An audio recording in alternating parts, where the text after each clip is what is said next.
15 দিন তামাতিক কোনো গ্যাস, দিনে রাইতে কোনো সময় গ্যাস হয় না, 15 দিন তামাতিক এই লার্কি দিয়া মানুষের রান্না করে। 1 কেজি লার্কি ছিল 10 টাকা, গ্যাস নাই দেখে এই লার্কি হয়েছে 20 টাকা 25 টাকা, প্রতি কেজি লার্কিতে 15 টাকা করে বাড়াই দিছে। বুঝছেন, এখন ভিতরে গেলে দেখতে পাবেন যে কত কষ্ট করে মানুষ রান্না করতেছে, খাইতে পারে না, গ্যাস দেয় না, কিছু দেয় না। 1 কেজি লার্কি 20 টাকা, মানুষে খাইবো কেমনে বলেন? 15 দিনের উপরে তামাতি, 15 দিন তামাতি গ্যাসই হয় না, একটা না। বুঝলেন, এই অবস্থা।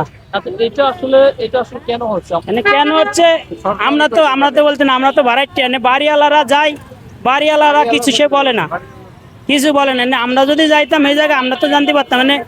আমরা জানি যে গ্যাস হয় না, গ্যাসের আশা থাকতে থাকতে 1 কেজি লার্কি 20 টাকা নেয়, জানে 10 টাকা লার্কি ছিল না, 1 কেজি লার্কি 20 টাকা 25 টাকা, কেজিতে এরকম 15 টাকা করে বাড়াইছে। তাহলে মানুষ খাইবো কেমনি?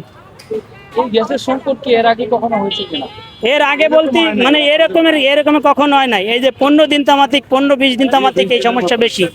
দিন হয় না, রাইতে হয় না, আর রাত ঘুমায় না মানুষে গ্যাসের আশায়। কতদিন পর পর যে চুলা জ্বালায় গ্যাস হয় না। এখান থেকে আসলে প্রতিকার পাওয়ার উপায় কি? প্রতিকার পাওয়ার উপায় আমরা তো সঠিক বলতে পারি না। আমরা জানি যে আমরা তো ভাড়া থাকি, যারা এই গ্যাস নিয়ে করে একেদারে বললি কয় কি যে সবার একই সমস্যা, এই কথা বলে।